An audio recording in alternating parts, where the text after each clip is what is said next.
Hi, I'm Susan, I'm Jim. and here we are again, welcoming you back to Managing Life 101, where if you don't manage your life, you know what happens. Tell them what happens. Your life becomes a big poopy diaper. That's what happens, okay? It does, it's true, Yeah. it's true. We usually say, like, it becomes unmanageable, but really, that is Yeah. true. Because if you've watched us for a while now, you know that you can possibly run into drama, catastrophe.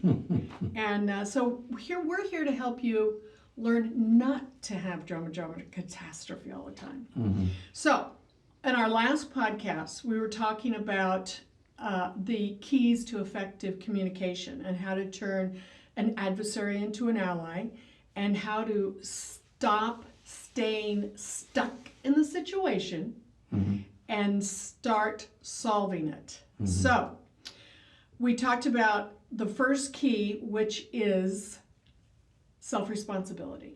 Mm-hmm. And self-responsibility, just a quick recap, is knowing your wants and goals, your short-term and long-term effects Mm-hmm. of what that decision may look like, Mm-hmm. communicating to your loved ones, whoever is involved in whatever you're doing, Mm-hmm. and you're not going to hold anybody responsible for your behavior. Yeah. I mean, that's a biggie part of that. Yeah. And then we talked about the No blaming. Oh yeah, no blame, complain. No blaming. Yeah. When you start blaming, it becomes almost a default position Yeah. that you'll blame somebody, something, Mm-hmm. Mm-hmm. No, you got to take self-responsibility. And no complaining. And when you complain, complaining feeds on itself, Mm-hmm. and your subconscious will look for more things to complain about because it's on a roll. So Mm-hmm. don't complain. And what about explaining? Well, don't explain. Explaining is nothing more than reinforcing an excuse Yeah. as to why you didn't do something Yeah. or why you did something. Mm-hmm. So yeah, don't blame, don't complain, don't explain. Mm-hmm. They add nothing to what you're going through. They only take away from it. And I think the other two things about this self-responsibility is that what we always call CPA, create, promote, and allow, Mm-hmm. 99% of what happens to us. Mm-hmm. So when you're starting to take self-responsibility, you are now taking back the power and saying, I am going to, with God's help, learning to manage my life, I want to know that what I create, promote, allow 99% of the time is really positive, Mm-hmm. and not destructive, because that's the thing that you get into, that cycle. Right. You own whatever it is, whatever Right. the situation is you're going through. Yeah. It may have started off with good planning, good intentions, and then gone upside down for whatever reason. But I mean, yeah, you don't blame or complain, explain it. You just Mm-hmm. get into the solution and fix it Right. because you're the one that put yourself there. Yeah. And even if other people didn't do what they were supposed to do, didn't show up, let you down, okay, all right, so they did. All right, fine. Well, let's fix it and move on. Yeah. Or withdraw from it and start a new plan. Well, exactly. And that's really how you teach people to treat you, Mm-hmm. because that's what you're doing. Yeah. When you start showing people and telling them how you want to be treated, Mm-hmm.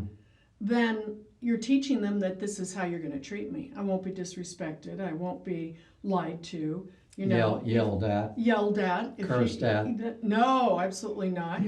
No. Just to remind everyone who's watching, Jim and I have been married for, it'll be 31 years this coming October, Mm-hmm. and we have never yelled at each other. No. Never. We've never sworn at each other. Never said a bad word. Never said a bad word. Now, have we been angry with each other? Yes. Mm-hmm. And these keys we're talking about that we're going to explain to you and highlight big picture in this effective communication is what has enabled us to be able to live a life like this. I know a lot of you will say, impossible. Yeah, impossible. That's BS. I don't believe it. Yeah, It's the truth. yeah, it's the truth. It is the absolute truth. Yeah. And that just it's possible, you know. It is, because most people feel like that's not possible. Yes, it is possible. You know, something, it just popped into my head that you had said previously was about, you know, when you say you're going to do something but it doesn't happen, or you think they're going to do it or they're not going to do it. You know, there's a great thing that I learned in AA, and of course we know it. And I just read a verse today in the Bible too, and I can't remember what it was. I was reading Proverbs. That's the beauty of being our age. I know, it's so Yeah. wonderful. I can read it again. It's like it's brand new. Yeah. It's so great. Okay. But from AA, it was like before I got sober, Oh yeah. I judged myself by my intentions. Yeah. But the rest of the world was judging me by my actions. Really. Yeah. And then through my sobriety and my recovery, I realized what that meant. What I had always intended to do. That's living in that land of someday I'll. That just like, you know, your actions and your intentions don't match. And when that happens, that is part of the self-responsibility. Is that if you have an intention to do something, have your actions match that intention. And it also lines up with the, you know, personal value system. And that personal value system, we were talking about that in the car on the way up here, is, and I loved how you described it, what your personal value system was. Personal value system is biblical. Yeah. It's whatever. I don't think up my own right and wrongs. They're biblical, and I live by those principles and values. And it's taught me to live in integrity and to be authentic, and never place anyone on a pedestal. Right. I'm no better and no worse than anyone else. Period. And someone can always show me something, teach me something, and vice versa. You know, we can learn from each other.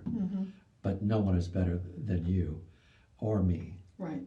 And living by the biblical principles, you cannot go wrong. No. And I learned a long time ago, the greater reward always comes from doing the right thing. Always. Period. I love that you taught me that. Because it's so Somebody true. taught me that. That's so good. Yeah. It's so good. All right, so self-responsibility, it's Yeah. going to take us forever to get onto these because each one is so good.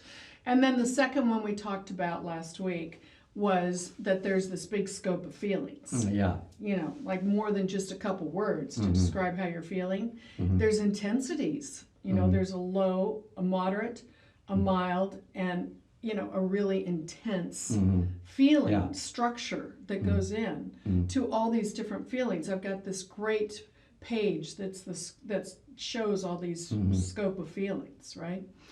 Which we mentioned that if you are interested in any of this material, please contact us and we'll see how we can get together and get it to you, especially the Free. feelings page. Yeah. Okay, so good.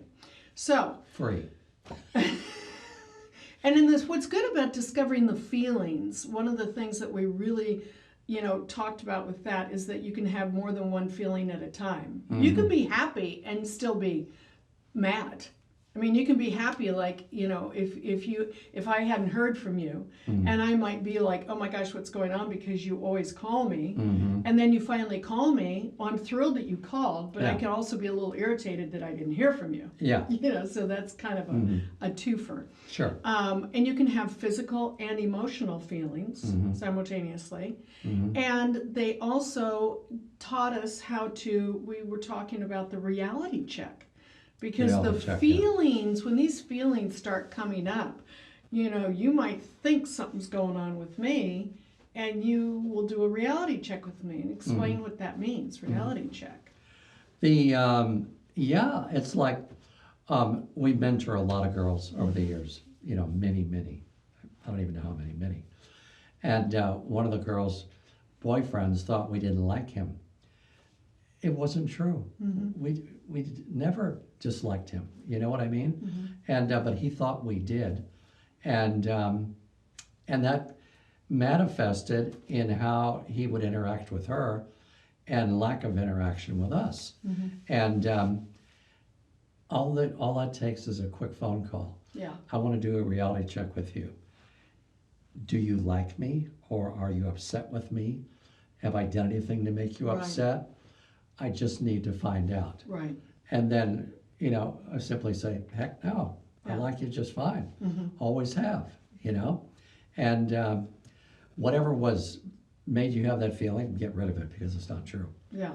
So that's what it does is it helps you distinguish between what is reality and what our brain is telling us. Because our brain is always wanting to make up stories. Yeah. It's like it's its own little, writer, director, producer, and, lights, camera, action, and boom, let's get this story going. Yeah. And it's all going up here in the brain.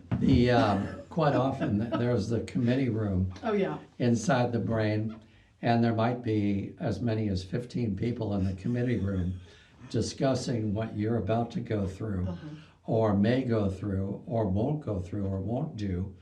And they're talking about it, hashing it over, and you're not invited in. You're outside, Yeah. kind of listening through the door, Yep. wondering, like, what am I in for? What's going to happen? And that's when you do a reality check with yourself and say, no. Whatever's going on with me right now, I'm going to share it with somebody who knows how to handle it, has been through it. Yeah, that's good. And That's good. and then I'll make a plan of action as to how I'm going to take care of this, Right. and then execute on that plan of action. Right. And getting into the solution right away gets you out of your head. Yeah. It tells the committee you can go home for the day because we're going to start working, Yes. Yes. and getting this taken care of. Yeah. And until you learn how to do that or become self-aware enough to know what's going on in your own head, Yeah. the committee will meet for as long as it needs to. Then it'll bring in fresh people to rehash what we've already been talking about to it. Yeah. No, you don't want to live like that. It's no fun. You don't want to be in your head with no place to go. Yeah. Okay. It's like a dangerous neighborhood. You don't want to be in there alone. Yeah, you don't. And it makes me think, I was kind of giggling because years ago when I was first getting sober in my first few years and learning about this committee that goes on, ploppity blop Sure. plop in our brain you were just describing. And so I'm driving in the car all by myself one day and the committee is going. And usually the committee is not like building me up. No. And not promoting me and going, oh yeah, you're so great and wonderful. And oh no. The committee is usually taking the inventory. Yeah. Taking my inventory badly and wanting to show me that, what's not enough in every area. Yeah. So I was really tired of this happening. It started up in my brain. And I'm in the car all by myself. And all of a sudden I scream, shut up! at the top of my voice. Yeah. And it really scared me. I'm all by myself and I scared myself. I'll tell you what, the committee, boom, gone. Right on. I mean, was it quiet? It was so quiet. Good. It was really good. I love Okay. So I've learned how to not have to listen. But anyhow, the reality check comes into that because then you share it with a friend and you may even need to go to the person which this is all going on with. So we're not even going to be able to get to everything we want to talk about today because the next thing I want to talk about is the key 3, which is now identifying the sequence of these feelings. Yeah. There's the scope of feelings, now the sequence. Yeah. The sequence has to deal with the fact that we have primary and secondary feelings. Once you become aware enough Yeah. of yourself to know that there's a sequence of feelings, like if somebody pushes one of your buttons and that activates the first feeling, you know that it's being activated. You can either participate or you can say, you know what, no, not gonna happen. And then you'll get to the point where the person can take their entire arm and mash down on all your buttons at once. On the keyboard. And then you're at this point, you've been doing this long enough, you can just say, you know what, no, nope, isn't working, isn't going to work, and I'm going to stay my path. Yeah. And that's the way it is. That's final. But you have to learn how to do that. You do. You have to learn how to do that. It doesn't just happen. No. And the primary feelings are really the ones that are like fear, frustration, emotional pain, physical pain. Sure. And the secondary feelings, here's the key. The secondary feelings are so strong that if you feel fearful, and we have these 2 questions that we'll always say, when I start to feel that fear, who's hurt me and what am I afraid of? Yeah.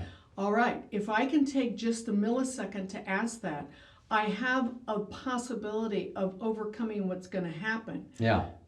Which is the secondary feeling is so strong Yeah. that it completely overshadows the primary, and all of a sudden I'm angry. Yeah. When the reality is, who's hurt me and what am I afraid of? Has somebody hurt my feelings? Am I afraid that I'm not enough, or that they're going to leave, or that they don't like me? We all have these things that go The on. first time I ever heard that, who's hurt me and what am I afraid of? Yeah. I thought, it can't be that simple. Yeah. Just those two questions cover everything. Yes. And they really do. Yeah, they really They do. really do cover They everything. really do. And my little cheat sheets you see that I have here again. I would call them assistant sheets. Oh, thank you. I Yeah. love that. Assisting sheets. Assisting. I have my little assisting sheets. Color coordinated. Okay. Okay, anyhow, primary feelings. Just let's sum this up here, because what they're going to do is they draw people into you, because they enable you to start to have an intimacy and a vulnerability, to whereas secondary feelings, which are the anger and the frustration, what those do is they push people away. And so it's learning how to, really, how do I want to say this? You learn how to navigate. You learn how to navigate what's happening between these primary feelings and these secondary feelings. And the minute you start to feel that anger come up, before it erupts, and this is where it comes with just practice and wanting to learn to do things differently. That's really a key. Yeah. Is you got to want to do. You've got do to want things to do differently. them. You have to want to. And the secondary feelings that are so strong, we all think that that's the primary feeling that you're having. Yeah. Oh, they're all pissed off, or they're angry, or this or that. It's not. It's really a much more deeper emotional or physical something that's going on. And it gave me more empathy with people, and more compassion with people, because I might run into somebody that I don't even know if I'm out shopping that has an attitude. And I think to myself, gosh, I don't know what's going on with them, and I say a little silent prayer if I have to have any type of interaction with them, because I want to bless people. 100 times out of 100, when you get a lot of attitude from somebody, it has nothing to do with you. Yes. It's so true. It's just quite often what's going on with them, what happened to them during the course of the day, and just their lives. Yes. You know. It's exactly it. So that is the first three keys to effective communication, and the self-responsibility, the scope of feelings, and now the sequence of feelings. Yeah. The sequence of feelings is really something that we're going to give some examples next time on how to be able to, like, I'm really angry with you, rather than, you know what, my feelings are hurt, and I notice that if I don't talk to you about that, that I am going to become angry. And so I want to let you know that what happened about that. So we're going to talk about that. We're also going to talk about then identifying and dealing with anger, because it's natural that that's going to come in the sequence. So, okay, we say there's that sequence, primary and secondary, and then, but the anger being so strong that that's the first thing you feel. So we want to really break that down in our next podcast on how you're going to be able to identify that and deal with the anger. It's about taking a deep breath. It's about praying, because God is the answer to all of our problems today. Yeah. That's literally the answer. In God's world, there are no mistakes. What it is, it's learning how to do things differently. Yeah. So we're passing on some of the skills, the tools, and the techniques that we have learned over our journey of spans decades, literally, on this path. And that's what we want to pass on to you all. So that we want to say, we're going to sign off for now, And this is Managing Life 101, where you learn how to manage your own life so that it does not manage you. Amen. Bye-bye.